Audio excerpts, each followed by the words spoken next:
Hi hello welcome to my channel SN world. Subscribe చేసుకున్న వాళ్ళు subscribe చేసుకోండి please.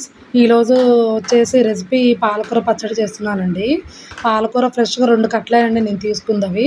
పచ్చిమిర్చి ఒక 100 గ్రాములు ఉంటాయి, వెల్లుల్లి ఒక 5-6 రెబ్బలు, 2 స్పూన్స్ ఆయిల్ వేసుకోవాలి, జీలకర్ర ధనియాలు అన్నీ రెడీ చేసి పెట్టుకోవాలండి వీడియోలో చూపించిన విధంగా. వేసిన తర్వాత పచ్చిమిర్చి వేసుకోవాలి.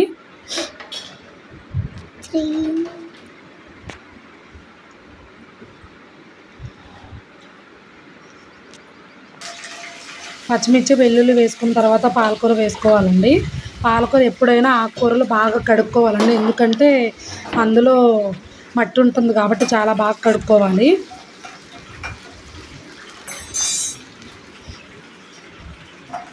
వెల్లుల్లి కూడా చాలా మంచిదండి.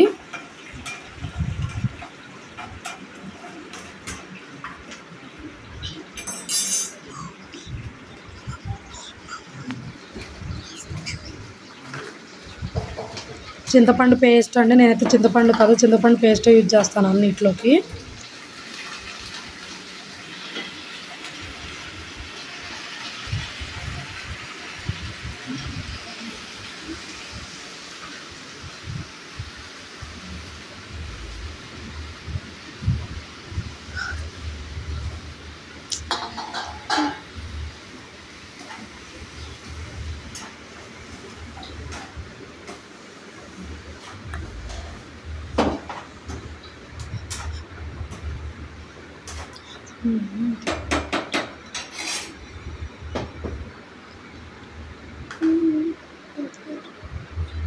జీలకర్ర అండి, అలానే ధనియాలు వేసుకోవాలి.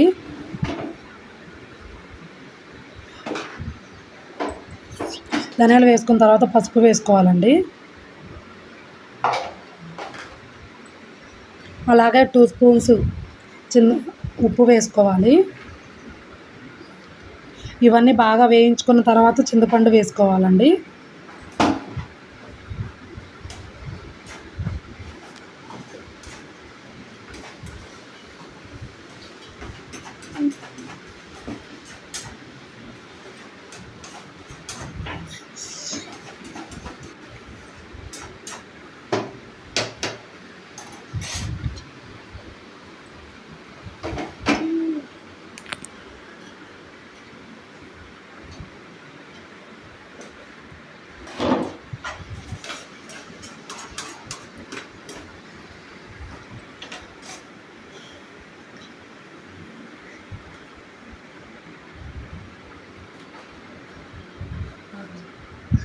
నేను ఎప్పుడు ఏ కర్రీస్ అయినా సిమ్లోనే పెడతానండి, హైలో పెట్టకూడదు. ఏ కర్రీస్ అయినా దగ్గర ఉంటేనే హైలో పెట్టుకోవాలండి కర్రీస్ చేసేటప్పుడు ఎప్పుడైనా, లేకపోతే అవి మాడిపోతాయి.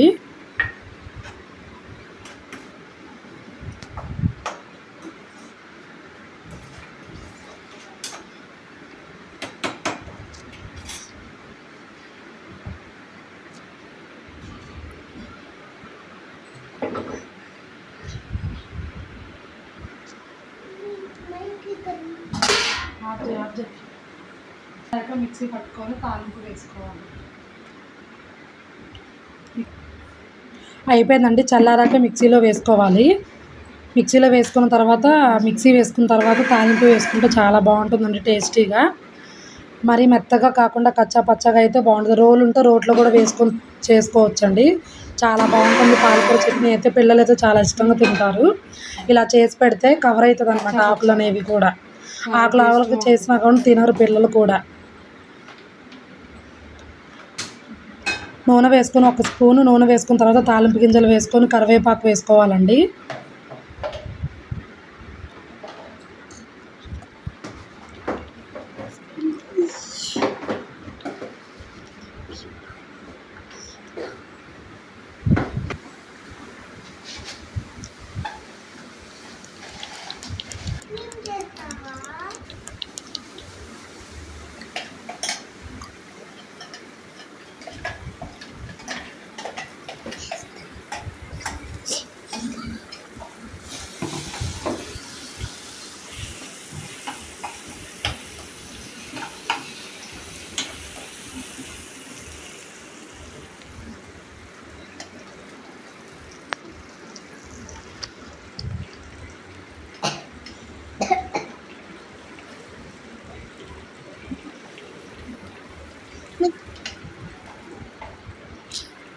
తీసేసేసి ఇంకా